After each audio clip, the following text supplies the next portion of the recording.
Ujian nasional berbasis komputer UNBK tingkat SMP akan diselenggarakan April mendatang. Berbagai persiapan sudah dilakukan, termasuk tahap simulasi.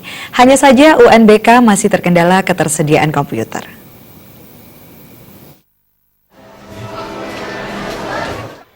Berbagai tahapan persiapan jelang UNBK, tahap SMP telah dilaksanakan seperti melaksanakan simulasi UNBK.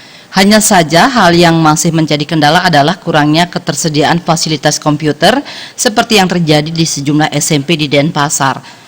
Mercy Victoria Gigir yang memimpin salah satu sekolah di Denpasar mengatakan, berbagai persiapan menjelang UNBK telah dilaksanakan secara maksimal termasuk tahapan simulasi. Hanya saja diakuinya pihaknya masih kekurangan komputer, sehingga dalam pelaksanaan UNBK pihaknya mensiasati kekurangan komputer dengan cara meminjam komputer dari sekolah lain.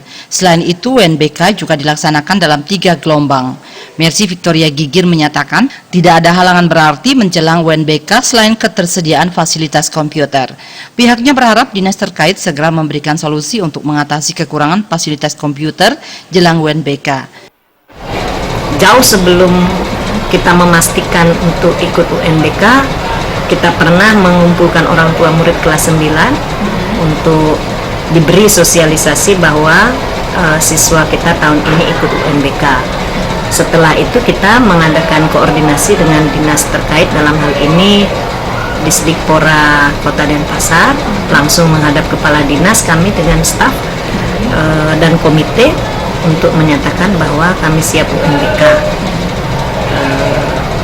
Lalu diberi arahan untuk kalau memang belum bisa mandiri sama seperti sekolah lain, kita meminjam di sekolah yang terdekat.